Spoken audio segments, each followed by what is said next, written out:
না ফেরার দেশে বড় সন্তানের চলে যাবার খবরের আঘাত দুদিনেও একটু কমেনি মা আয়েশা ফয়েজের। অনেকটা নির্বাক হয়ে গেছেন এই জননী। মুক্তিযুদ্ধে স্বামীকে হারিয়েছেন, তবু হাল ধরেছেন শক্ত হাতে। তবে ৪১ বছর পর এই আঘাত আর সামলাতে পারছেন না। শেষ হয়ে গেছে, আমি অন্ধকার পৃথিবীতে আসছি, আমার কিছু বলার নাই। আল্লাহর খুব আশা নিয়ে আশা করছিলাম, আল্লাহর দায়িত্ব তাই হচ্ছে, আমার আর কিছু বলার নাই,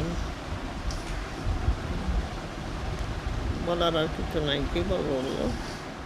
সোমবার দেশে ফিরবেন সাহিত্যের এই রাজপুত্র। পারিবারিক সিদ্ধান্ত, তাকে নুহাশপল্লীতেই শেষ শয্যায় শায়িত করা হবে। দাফন তো ইয়েতে হবে নুহাশপল্লীতে। তার ওখানে তার একটা জায়গা, প্রিয় জায়গা আছে লিচু বাগান, সে ওটাও বলেছে যে আমাকে এখানে কবর দিও। আবার এটাও বলেছে এটা যেন আবার কবরস্থান হয়ে না যায়। এখন তার একটা কবর থাকলে নিশ্চয়ই এটা কবরস্থান হবে না, তাই না? অনেকগুলি কবর হলে হবে। তো আমরা চাচ্ছি যে তার প্রিয় জায়গায় থাকুক সে, আমরা এটাই চাচ্ছি। সে দুইটাই কথাই বলেছে, বাট আমরা চাচ্ছি ওখানেই তাকে দাফন করতে আর কি, মানে আমাদের ফ্যামিলির লোকজন আর কি।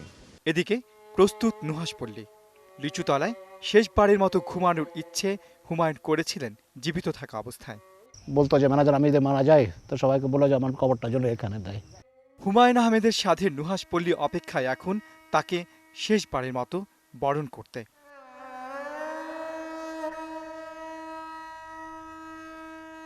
পার্থ সঞ্জয়, ৭১, নুহাশপল্লী, গাজীপুর।